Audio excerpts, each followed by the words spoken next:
Okay, all you amazing Bhagavatam Bites viewers, some of you commenting, God, you guys are in a different place every time, so you can guess where we are. Okay. Where are we in the Bhagavatam is more important, I guess. Canto 3, Chapter 30, Text 18. Om Namo Bhagavate Vasudevaya. Om Namo Bhagavate Vasudevaya. Om Namo Bhagavate Vasudevaya. So we're doing a standing reading today because that was the only way we could get the shot. Go ahead. Alright, 18. Thus the man who engaged with uncontrolled senses in maintaining a family dies in great grief, seeing his relatives crying. He dies most pathetically, in great pain and without consciousness. In Bhagavad Gita it is said that at the time of death, one will be absorbed in the thoughts which he cultivated during his lifetime. A person who had no other idea than to properly maintain his family members must have family affairs in his last thoughts. That is the natural sequence for a common man. The common man does not know the destiny of his life. He is simply busy in his flash of life maintaining his family. At the last stage, no one is satisfied with how he has improved the family economic condition.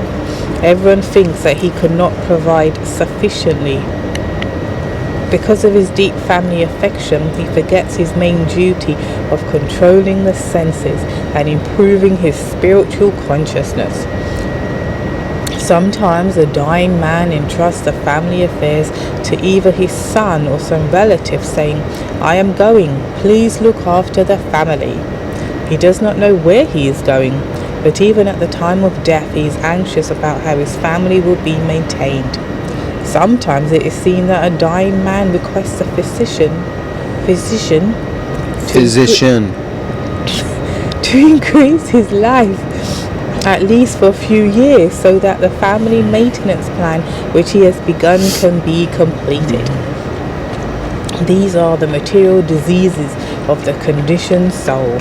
He completely forgets his real engagement to become Krishna conscious and is always serious about planning to maintain his family, although he changes families one after another. Interesting. I often tell this realization, it's not a story, it's a realization, to devotees in my mentee group.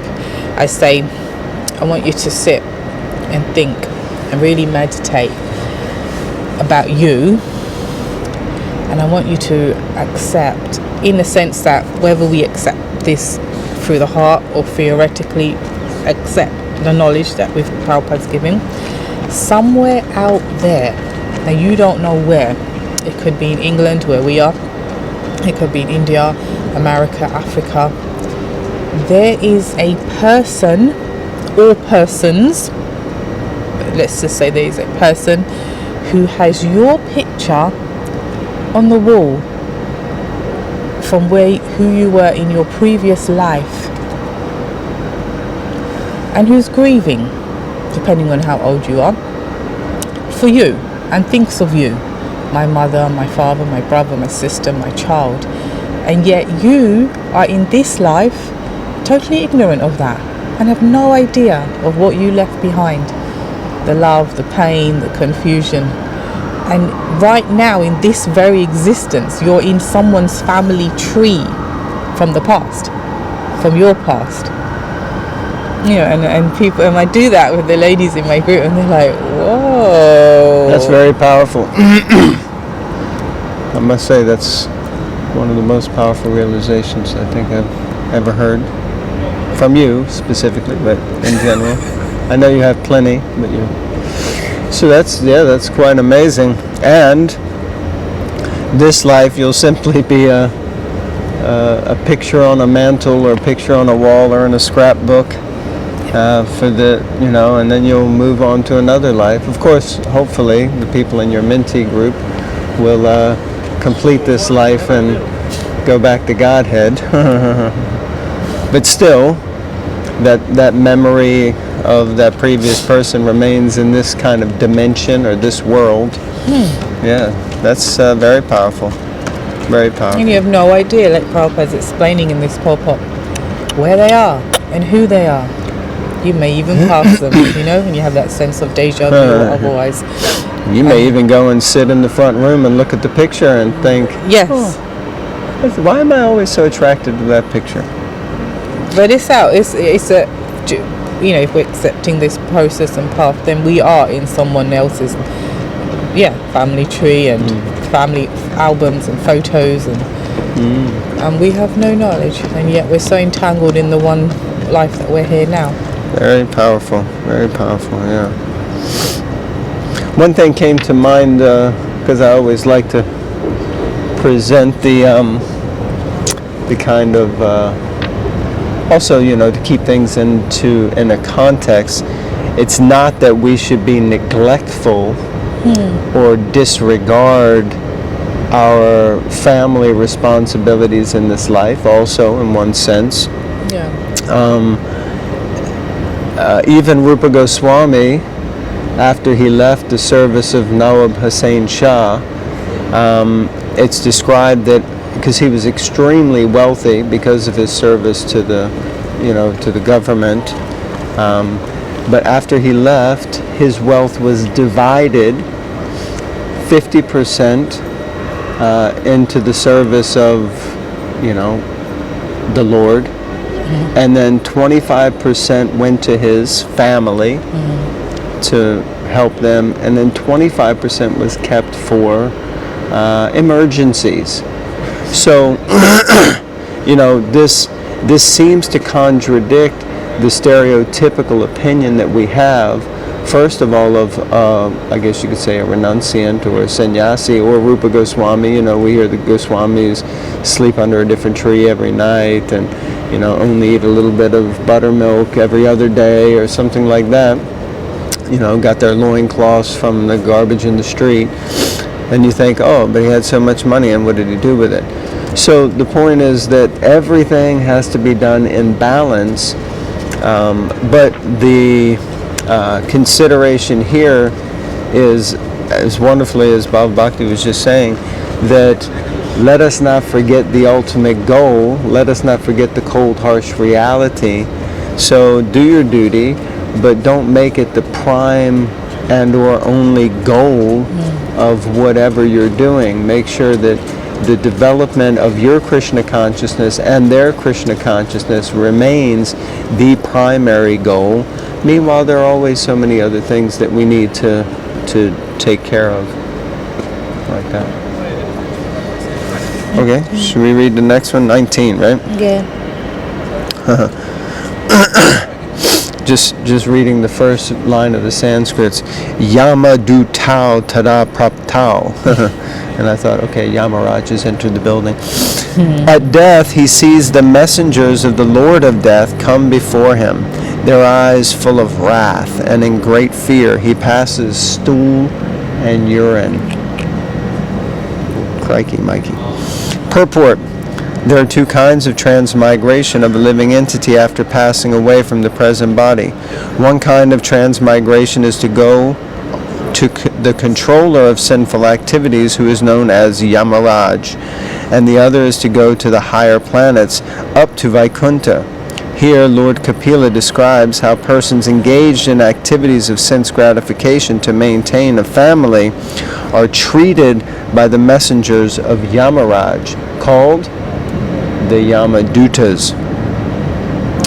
At the time of death, the Yamadutas become the custodians of those persons who have strongly gratified their senses. They take charge of the dying man and take him to the planet where Yamaraj resides. The conditions there are described in the following verses. Okay, get ready.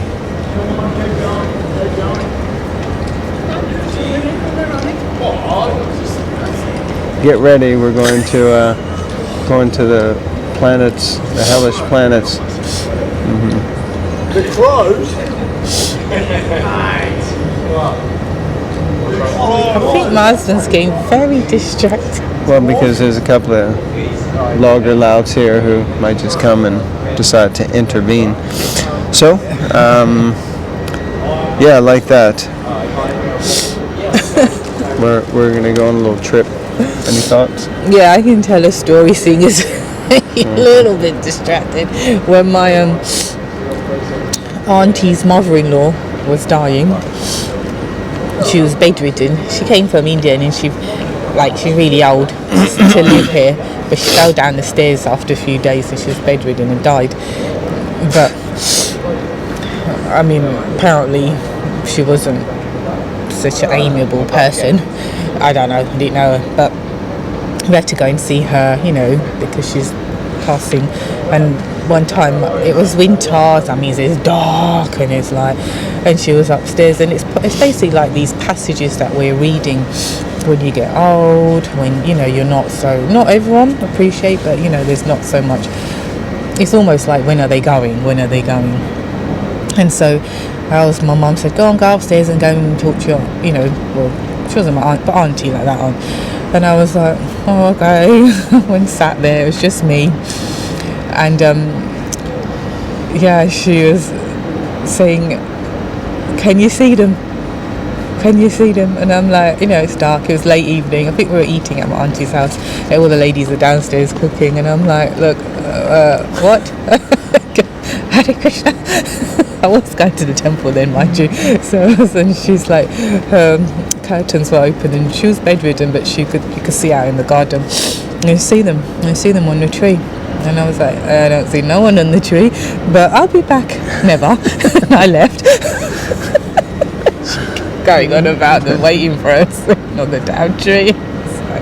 Okay. Did she describe No, because I didn't wait for the description of the hellish planets. I just said, I'll go and get my mum, yeah? Maybe she could see him. I'm going to wait downstairs. It might have been angels. No, she didn't look like she was seeing angels. Okay. All right, so move on to number 20. Yeah. Okay, 20. As a criminal is arrested for punishment by the constables of the state, a person engaged in criminal sense gratification is similarly arrested by the Yamadutas, who bind him by the neck with strong ropes and cover his subtle body so that he may undergo severe punishment. Jai. Jeepers. Purport. Every living entity is covered by a subtle and gross body. The subtle body is the covering of mind, ego, intelligence and consciousness. It is said in the scriptures that the constables of Yamaraj cover the subtle body of the culprit and take him to the abode of Yamaraj to be punished in a way that he is able to tolerate. He does not die from this punishment, because if he died, then who would suffer the punishment? It is not the business of the constables of Yamaraj to put one to death. In fact, it is not possible to kill a living entity, because factually he is eternal. He simply has to suffer the consequences of his activities of sense gratification. Well, there you go. It's not eternal damnation, but there is a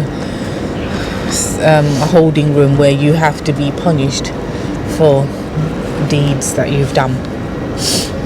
But this is, in one sense, this is the worst, because, you know, we were just discussing the Bhagavad Gita talk last night in Croydon about how, you know, the worst thing isn't necessarily dying, although people are afraid to die. The worst thing is that you get maimed or injured and you lie there writhing in pain, not dying. You know?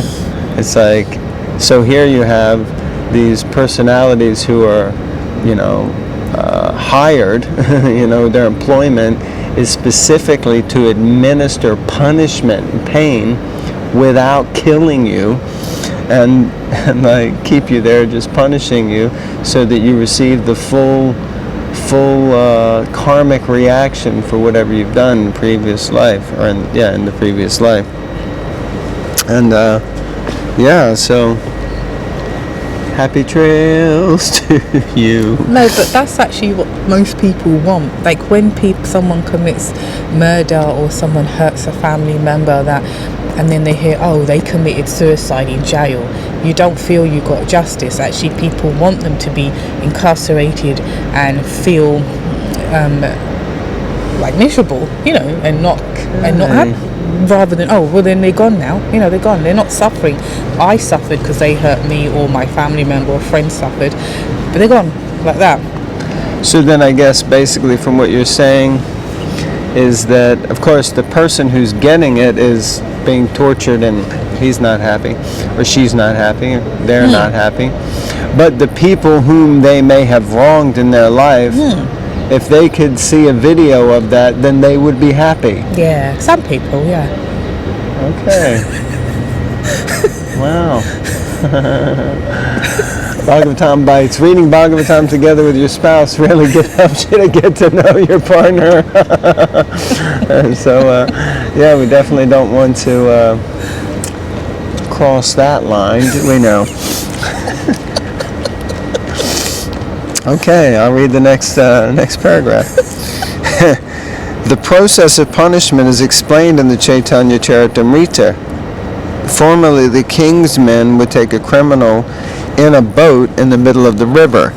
They would dunk him by grasping a bunch of his hair and thrust him completely underwater. And when he was almost suffocated, the king's constables would take him out of the water and allow him to breathe for some time. Then they would again dunk him in the water to suffocate. This sort of punishment is inflicted upon the forgotten soul by Yamaraj, as will be described in the following verses. So this is quite a very powerful and intense description of what happens. Of course, this analogy Srila Prabhupada also gives, which I found very, very useful in the beginning of my Krishna consciousness, and still to this day I share it, which is that pleasure in the material world is not actual pleasure. It's simply the cessation of pain or suffering. And the analogy that Prabhupada would give was, imagine if someone pushed your head underwater and you were drowning, fighting for your life, suffering, and then they pull your head up and you take a deep breath and you think, oh God, that feels so good. That's not pleasure, or it may be a sort of pleasure, but really more what it is the cessation of pain or suffering. So in the material world, mostly what people are experiencing as far as pleasure is temporary, what is it called when you have a break in a show? Intermission. It's a temporary intermission between perpetual suffering experiences. And then, after all of that, you got Yamaraj to look forward to at the end. So, I mean, the thing is that our philosophy primarily is focused on a positive development of attachment and relationship with God that is based on love and service. And that's the primary focus of Krishna consciousness, that we develop a positive, loving relationship with God in the mood of service with Krishna. At the same time, the other side is also explained that if you don't, there are reactions. It's not that you just get to go on and enjoy and you think everything's okay, So it's important to have both sides, but of course, generally different from other religions or approaches, spiritual approaches. We just try to focus on the positive engagement and service to Krishna. Does that make sense? Yeah. Okay, should we call it a days and a nights? Yeah, it's a bit nippy. It is. Me hands be getting cold, man. Yeah. Okay. So thank you all very much for tuning in, joining us again for another Bhagavatam Bites. We look forward to seeing you at the next one. Marathon time is coming, time to distribute books, time to sponsor books, time to, Read books. Read books, thank you. So let us know if you're interested in any books, and we can help you in any way. And in the meantime, Hare Krishna. Hare Krishna.